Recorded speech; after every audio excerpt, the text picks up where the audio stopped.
பிரவீன், நெல்லை கிழக்கு மாவட்ட காங்கிரஸ் தலைவர் ஜெயக்குமார் தனசிங் கொலை செய்யப்பட்ட சம்பவத்தில் இதுவரை கொலையாளிகள் யார், கொலை செய்யப்பட்டதற்கான காரணம் என்ன, ஆதாய கொலையா, தொழில் ரீதியான போட்டியா, முன்விரோதமா என எதையும் தீர்மானிக்க முடியாத நிலையில் இப்போது நெல்லை மாவட்ட காவல்துறையினர் 11 தனிப்படை அமைத்து விசாரித்து வருகிறார்கள்.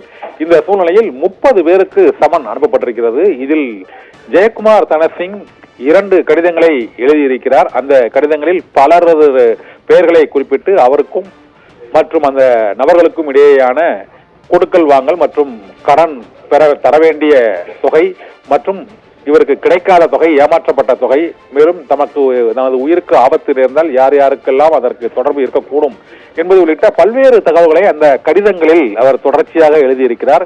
இதனால் இந்த கொலையை யார் செய்தது, யார் முன்விரோதத்தில் இந்த கொலை நிகழ்ந்திருக்கக்கூடும் என்பது தொடர்பான சந்தேகத்திற்கு மர்ம முடிச்சுக்கு இன்னும் விடை கிடைக்கவில்லை. இதனால் 30 பேருக்கு காவல்துறை சமன் அனுப்ப முடிவு செய்திருக்கிறது.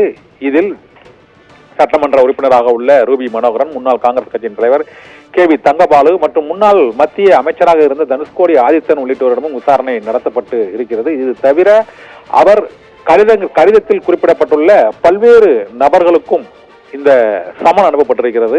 அவர்களிடம் நடத்தப்படும் விசாரணைக்கு பின்னர் இந்த கொலைக்கான காரணம் தெரிய வரும் என எதிர்பார்க்கப்படுகிறது.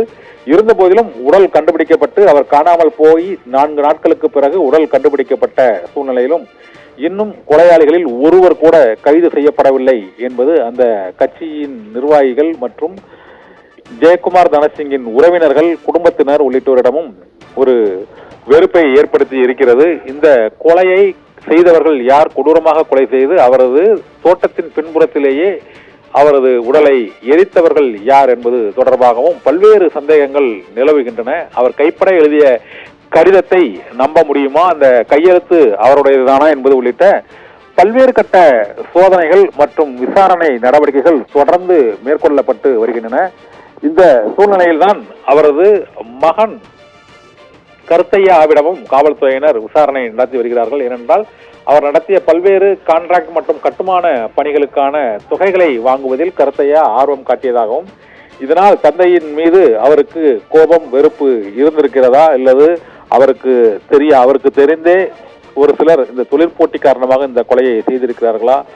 அவர் மாவட்ட காவல்துறை கண்காணிப்பாளர் சிலம்பரசனுக்கு உயிருக்கு ஆபத்து இருப்பதாக புகார் தெரிவித்த சூழ்நிலையில் அவரது மகனும் இந்த புகார் தொடர்பாக நடவடிக்கை எடுக்க வேண்டும் என SP-யிடம் புகார் தெரிவித்த நிலையிலும் அவரது மகனிடமும் விசாரணை நடைபெற்று வருகிறது. குடும்பத்தினர் மற்றும் அரசியல் காங்கிரஸ் கட்சியின் அந்த மாவட்ட நிர்வாகிகள், மாநில அளவிலான நிர்வாகிகள் பலரிடமும் காவல்துறையினர் இப்பொழுது பல்வேறு கோணங்களில் விசாரணை நடத்துவதற்காகத்தான் 30 பேருக்கு சமன் அனுப்பியிருக்கிறார்கள். பிரவீன்.